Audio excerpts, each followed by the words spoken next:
Leo ni tarehe 8 ya mwezi wa 3.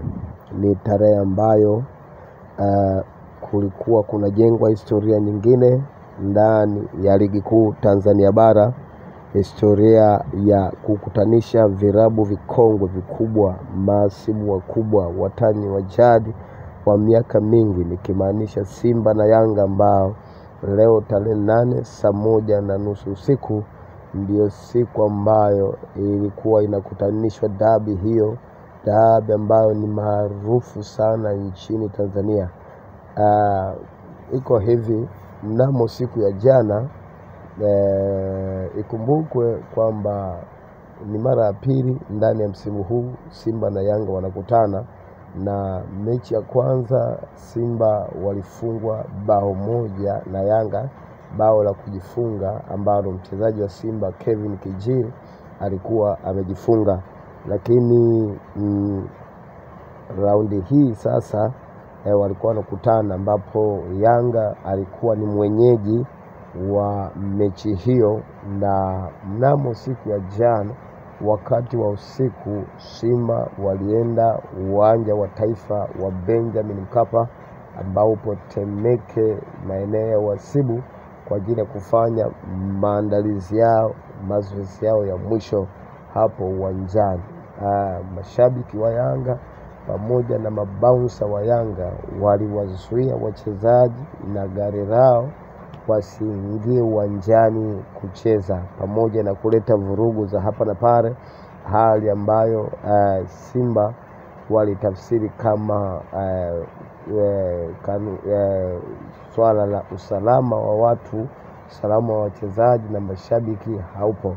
Kwa hiyo Simba wakaahirisha zoezi lao la kufanya mazoezi na kugeuka kunako kambi yao ambayo inaitwa Mo Arena, ambayo ipo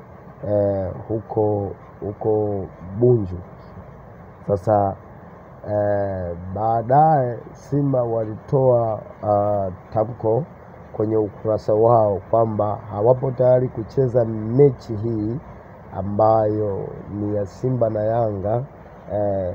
Hawapo tayari mpaka pale ambapo wahusika wanaosimamia mpira wa miguu watakapolifuatilia swala hili walilofanyiwa Simba, nikimaanisha bodi ya ligi pamoja na TFF.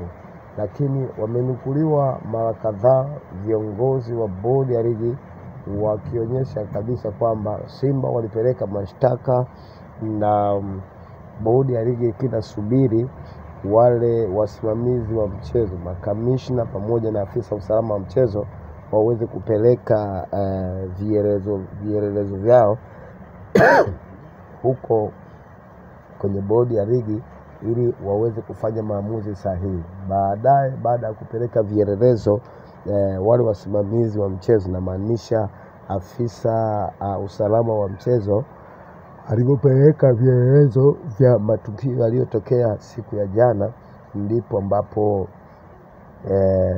bodi ya ligi imeamua kuahirisha mchezo huo na kupanga kusubiri sasa upangwe siku nyingine mchezo huo wa Simba na Yanga.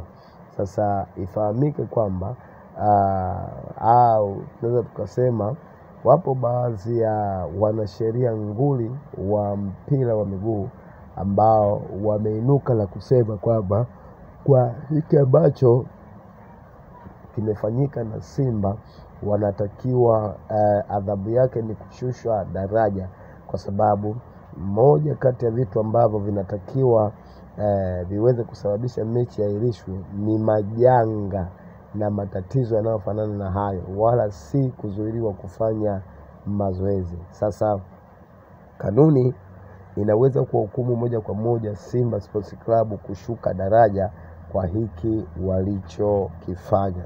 Sasa wadau mbalimbali wa mpira wa miguu Tanzania wamekuwa wakiinuka na kusema kwamba hizi sheria za mpira wa miguu Tanzania zinafanya kazi, lakini sio kwa Simba na Yanga. Simba na Yanga wanapotokea tatizo lao, inaonekana busara inatumika na sio adhabu tena, bali ni kuwapangia tarehe nyingine. Lakini wengi wamesema hiyo haijawahi fanyika kwenye vilabu vingine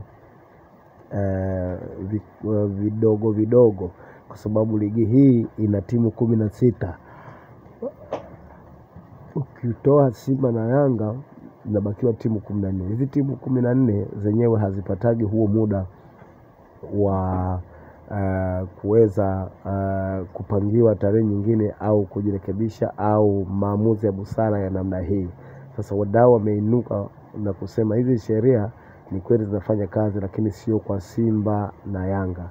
Wewe mwanamichezo unasemaje juu ya hili la Simba kugoma kucheza mechi, lakini bodi ya ligi kuamua kuahirisha mchezo kwa sababu zilizopelekwa na Simba pamoja na wasimamizi wa mchezo? Sasa unaweza ukacomment hapo, unaweza ukalike, ukashare kwa namna vile ambavyo wewe unaona. Toa maoni yako yanayohusiana na mchezo huu kuahirishwa, na kumbuka hii ni NBC Premier League